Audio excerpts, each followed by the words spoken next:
નારણભાઈ તેમના પત્ની રસીલાબેનને પોતાના રૂમમાં બેસીને રોજની જેમ ધંધાના હાલચાલ સંભળાવી રહ્યા હતા કે એટલામાં તેમનો મોટો દીકરો આવ્યો અને બોલ્યો કે પપ્પા જરાક તિજોરીની ચાવી તો આપો. અરે અરે શું થઈ ગયું? કઈ નહીં, બસ 15,000 રૂપિયા જોતા હતા. પપ્પા તમને તો ખબર છે કે મારી ગાડી રિપેર કરાવડાવવાની છે. અચ્છા ઠીક છે રસીલા, જરાક ચાવી તો આપજે. એટલે રસીલાબેને પોતાની કમરેથી ચાવીનો ચૂડો કાઢીને તેમને આપી દીધો અને મોટો દીકરો હજી ગયો જ હતો કે એટલી જ વારમાં નાનો દીકરો આવી ગયો. પપ્પા, બાળકોની સ્કૂલની ફીસ ભરવાની છે એટલે મને 20,000 રૂપિયા જોઈએ છે. જરાક આપો તો. મારો પગાર હજુ સુધી થયો નથી. જ્યારે પગાર આવી જશે તો હું તમને પાછા જરૂર આપી દઈશ. નારણભાઈ બધું જાણતા હતા, બધું સમજતા હતા કે બંને દીકરાઓ શું કરી રહ્યા છે, પરંતુ છતાં પણ એમ વિચારીને ચૂપ રહી જતા હતા કે શું ફરક પડવાનો છે કે મારા જ બાળકોને. આમ તો નારણભાઈ ક્યારેય પણ ના પાડતા નહોતા તિજોરીની ચાવી આપવાથી, પરંતુ ક્યારેક કારણ પૂછી પણ લેતા તો દીકરાઓ કહેતા કે શું પપ્પા તમને અમારા ઉપર વિશ્વાસ નથી? શું એટલે? નારણભાઈ હસી નાખતા અને રસીલાબેન હંમેશા તેમને ટોકતા કે છોકરાઓ ઉપર આટલું બધું લૂંટાવી નાખો, પરંતુ નારણભાઈ માનતા નહીં. અરે રસીલા, તું તો જાણે છે કે મારા દીકરાઓમાં મારો જીવ છે. એટલે રસીલાબેને કહ્યું, એ બધું તો ઠીક છે, પણ ગડપણ માટે પણ કંઈક. તેમની વાત સાંભળ વચ્ચેથી કાપીને નારાયણભાઈ બોલ્યા, અરે ભાગ્યવાન, ગડપણની ચિંતા તું ન કર. આપણા બંને દીકરાઓ ખૂબ જ સમજદાર છે, ખૂબ જ પ્રેમ કરે છે આપણને. જે સંસ્કાર આપણે આપણા છોકરાઓને આપ્યા છે એના ઉપર મને પૂરો વિશ્વાસ છે કે ક્યારેય પણ કઈ વાંધો નહીં આવી શકે. આ સાંભળીને રસીલાબેન ચૂપ રહી જતા, પરંતુ મનમાં ક્યાંક ને ક્યાંક વિચાર તો ચાલતો જ રહેતો હતો. વિચારતા, તમને પણ કેટલા ભોળા છો. આજના જમાનામાં પોતાના માટે કંઈક ને કંઈક જરૂર બચાવીને રાખવું જોઈએ. દીકરાઓ તો પોતાના છે, પરંતુ વહુઓ તો પારકા ઘરેથી આવી છે ને, અને આમ પણ આરામથી વધારે. શું અમારી વહુઓને સારી રીતે ઓળખું છું. આ બધો વિચાર કરતા કરતા રસીલાબેને એકીટશે પોતાના પતિને નિહારી રહ્યા હતા. એટલામાં નારાયણભાઈએ ચપટી વગાડીને તેમની વિચાર શૃંખલાના ક્રમમાં ભંગ કરી નાખ્યો. રસીલાબેન પોતાના વિચારોની દુનિયામાંથી બહાર આવી ગયા. નારાયણભાઈ બોલ્યા, અરે ભાગ્યવાન, ક્યાં ખોવાઈ ગઈ હતી? મારી ચાનો સમય થઈ ગયો છે. આજે મળશે કે પછી તે બનાવી લઉં? નારાયણભાઈએ મસ્તી કરતા કહ્યું. એટલે રસીલાબેન બોલ્યા કે અરે તમે શું કામે ચા બનાવશો? હું ભોલાને અવાજ દઉં છું, તે બનાવી દેશે. રસીલાબેને રસોડાના કામ માટે અને ઘરના બીજા કામ કરવા માટે થઈને એક 17-18 વર્ષનો નોકર રાખ્યો હતો, જેથી વહુઓ ઉપર કામનો વધારે બોજ ન પડે, કેમ કે આ ઉંમરમાં તે પોતે પણ વધારે કામ નહોતા કરી શકતા. રસીલાબેન બોલ્યા, પોતે ચા બનાવવાની વાત કરી રહ્યા છો? ચા બનાવતા આવડે પણ છે. એટલે નારાયણભાઈ હસીને બોલ્યા, મને ચેલેન્જ ના કરતી, ખૂબ જ સરસ ચા બનાવું છું હું. ચલ આજે તને ચા બનાવડાવીને પીવડાવી દઉં. એવું કહેતા નારાયણભાઈ રસોડામાં જઈને ચા બનાવવા લાગ્યા. એટલી જ વારમાં ભોલો જ આવી ગયો. અરે બાપુજી, હું શેના માટે છું? હું ચા બનાવી દઉં. ના ભોલા, આજની ચા હું બનાવીશ અને તને પણ પીવડાવીશ. એવું કહેતા નારાયણભાઈ દેશ ચાલુ કરવા લાગ્યા. આજે પોતાના પત્ની માટે થઈને ગીત પણ ગાવા લાગ્યા. બહાર બંને વહુઓ પોતાનું હસવું મુશ્કેલીથી રોકીને ઊભી હતી. સાંજે રસીલાબેન અને નારાયણભાઈ રોજની જેમ શેર સપાટા કરવા માટે બહાર નીકળ્યા. રસીલાબેન પોતાની જાતને ખૂબ જ ભાગ્યશાળી માની રહ્યા હતા કે તેમને નારાયણભાઈ જેવા સમજદાર માણસ મળ્યા છે. પરંતુ કહેવાય છે ને કે ક્યારેક ક્યારેક પોતાના ભાગ્યને પોતાની જ નજર લાગી જાય છે. હજી થોડેક જ દૂર નીકળ્યા હતા કે જોયું કે સામેથી એક તેજ ગતિથી કાર બેકાબુ થઈને તેમની તરફ આવી રહી હતી. કંઈ સમજી શકે તેનાથી પહેલા જ કારે તેને બંનેને ટક્કર મારીને બહાર રીતે ઘાયલ કરી નાખ્યા. જ્યારે ભાનમાં આવ્યા તો રસીલાબેનને પોતાની જાતને હોસ્પિટલના પલંગ ઉપર જોયું તો એક નર્સ તેમને બાટલો ચડાવી રહી હતી. તેમણે ઉઠતા જ નારણભાઈ વિશે પૂછ્યું તો નર્સે કહ્યું કે નારણભાઈ આઈસીયુમાં છે. હકીકતમાં તેમને ખૂબ જ વધારે ગંભીર ઈજાઓ થઈ હતી, જેને કારણે તેમની હાલત હજુ સુધી ગંભીર હતી. આ સાંભળતા જ રસીલાબેન પોતાનો બાટલો ચડેલો હતો તે નર્સને કહીને બંધ કરાવડાવ્યો અને ઊભા થઈને ચાલતા થયા. આજે તેમને દવાખાનામાં પણ એટલી હિંમત આવી ગઈ હતી કે કોઈ તેમને રોકી ન શકે. નર્સ અને હોસ્પિટલના અન્ય કર્મચારી તેમને પાછળથી અવાજ દઈ રહ્યા હતા, છતાં પણ રસીલાબેનને જાણે કાનેથી સંભળાતું જ બંધ થઈ ગયું હતું. ફક્ત ને ફક્ત નારણભાઈની પ્રેમભરી વાતો જ તેમના કાનમાં ગુંજી રહી હતી. નારણભાઈ ને આટલી ખરાબ અવસ્થામાં જોઈને રસીલાબેન તેમને જોતા જ રહી ગયા. થોડી વાર પહેલા જ જે નારણભાઈ તેમની સાથે હસતા, વાતો કરતા, ચક્કર મારતા નીકળ્યા હતા, તે હોસ્પિટલના પલંગ ઉપર ઘાયલ અવસ્થામાં બેશુદ્ધ પડેલા હતા. રસીલાબેન પોતાની જાતને સંભાળી ન શક્યા. ઉઠો ને જુઓ, તમારા આશરે તો હું જિંદગી જીવી રહી હતી. તમે જ છો કે જે મારા મનની ભાવનાઓને સમજી શકો છો. હવે તમે જ આ રીતે મારાથી રિસાઈ જશો તો મારું શું થશે? કહેતા કહેતા રસીલાબેન જોર જોરથી રડવા લાગ્યા. આખરે તેમને પણ ખૂબ જ નબળાઈ આવી ગઈ હતી. રસીલાબેનને હોસ્પિટલના પલંગ ઉપર સુવડાવવામાં આવ્યા અને તેમને આરામ કરવા માટે કહેવામાં આવ્યું. નારણભાઈની ચિંતા જ રસીલાબેનને અંદરથી અંદર ખાઈ રહી હતી. આંખો બંધ કરીને રસીલાબેન પોતાના પતિ સાથે વિતાવેલા મીઠા પળોને યાદ કરી રહ્યા હતા કે એટલામાં જ અવાજ આવ્યો કે બા આંખો ખોલીને જોયું તો સામે તેમનો નોકર ઊભો હતો અને રસીલાબેનની આવી વાતો હાલત જોઈને તેની આંખોમાં આંસુ આવી ગયા હતા. તે બોલ્યો કે થોડુંક ખાઈ લ્યો બા. રસીલાબેન રૂમમાં બધે નજર ફેરવવા લાગ્યા. આસપાસ જોયું કે કોઈ જ નહોતું. ભોલાએ કહ્યું કે બધા લોકો ઘરેથી જતા રહ્યા હતા, તો મને લાગ્યું કે તમે હોસ્પિટલમાં એકલા હશો, એટલે તમારા હાલચાલ જાણવા માટે આવી ગયો. આવતા આવતા થોડુંક જમવાનું પણ લઈ આવ્યો. ઊભા થાવ બા, થોડુંક જમી લ્યો. બાપુજી પણ જલ્દી ઠીક થઈ જશે, તમે ચિંતા ન કરો. ભોલાનો સ્નેહ જોઈને રસીલાબેનને થોડીક હિંમત મળી. તેમને લાગ્યું કે તેમની સાથે કોઈ તો ઊભું છે આ દુઃખની ઘડીમાં. એટલી વારમાં નર્સ અંદર આવી અને બોલી કે રસીલાબેન, તમારા પતિ ભાનમાં આવી ગયા છે.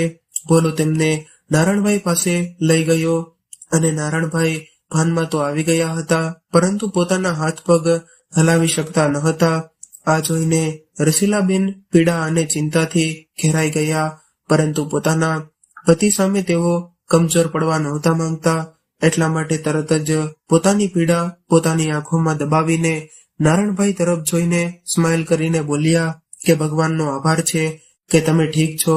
આપણે હવે જલ્દી આપણા ઘરે જતા રહીશું.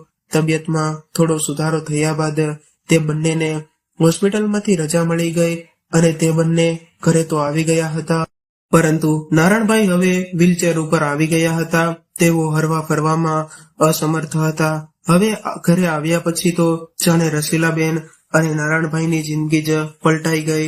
જે લોકો ક્યારેક ઘરના મુખિયા હતા, આ ઘરની રોનક હતા, તે બંનેને હવે ઉપેક્ષાની નજરોથી જોવામાં આવતા હતા. છોકરાઓને પોતાના માતા પિતા બોજ લાગવા લાગ્યા હતા. નારણભાઈની દવા અને સેવાનું બધું જ કામ રસીલાબેન જ કરતા હતા. અને એક દિવસ ભોલો કઈ કામથી બજાર ગયો હતો તો રસીલાબેને પોતાની નાની વહુને કહ્યું કે બેટા, તારા પપ્પા માટે થોડુંક ઓછા મીઠા અને મરચાવાળું ભેળકું તો બનાવી દે. તો વહુએ ફટાફટથી જવાબ આપી દીધો, મમ્મી, અમારે બીજા પણ ઘણા કામ હોય છે અને પાછલા અમુક દિવસોથી જે ઘરની હાલત ચાલી રહી હતી, અમે કીટી પાર્ટીમાં પણ નથી જઈ શક્યા. આ કામ તમે પોતે જ કરી લ્યો તો સારું થશે.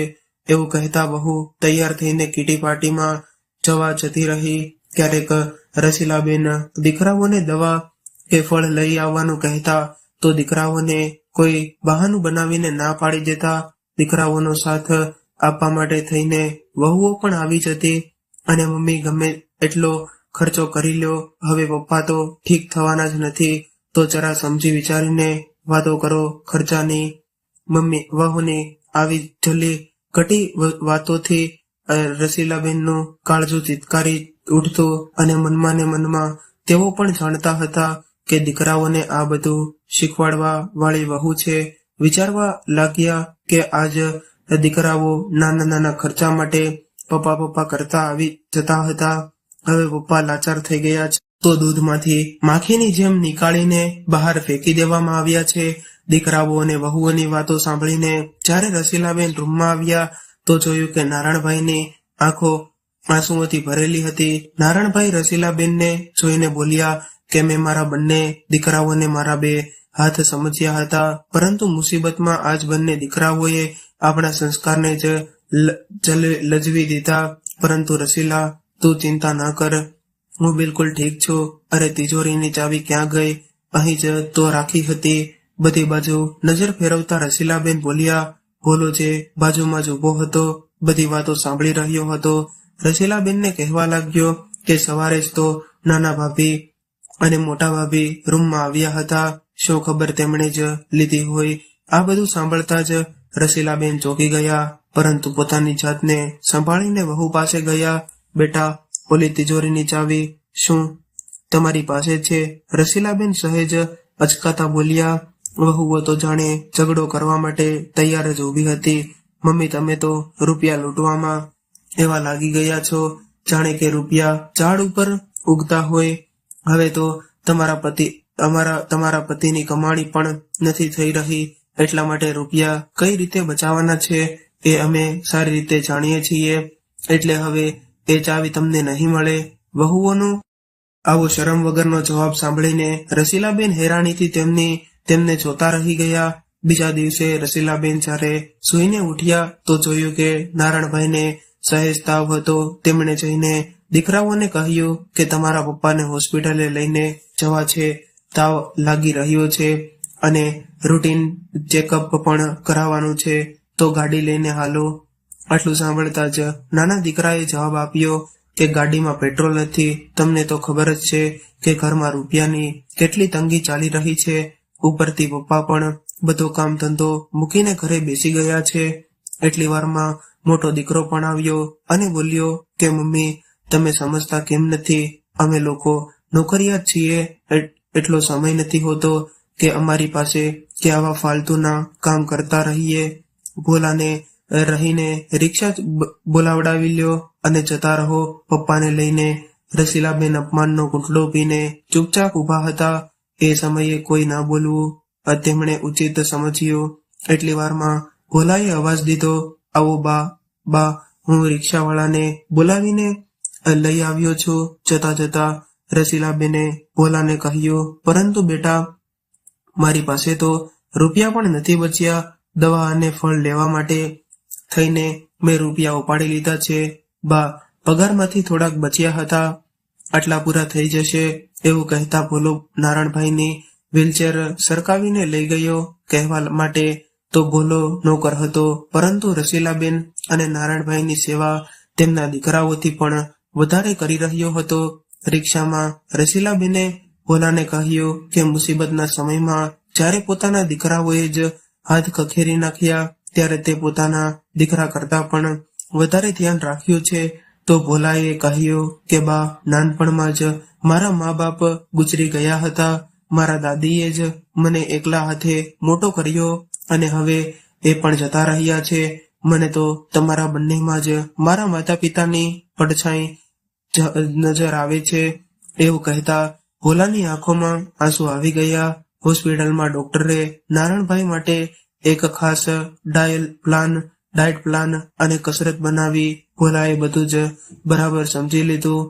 પાછા ઘરે આવતી વખતે રસ્તામાં રિક્ષા ઉપર ઊભી રખવી અને ભોલાએ દવાઓ, ફળ અને જરૂરી સામાન લઈ લીધો. ભોલાએ તેમના ખાવા પીવાનું ખાસ ધ્યાન રાખ્યું અને થોડાક જ દિવસોમાં નારાયણભાઈ પણ ઠીક થઈ જવા લાગ્યા. જ્યારે તબિયત થોડીક બરાબર થઈ તો એક દિવસ તેમણે પોતાના બંને દીકરાઓને હોલમાં બોલાવ્યા.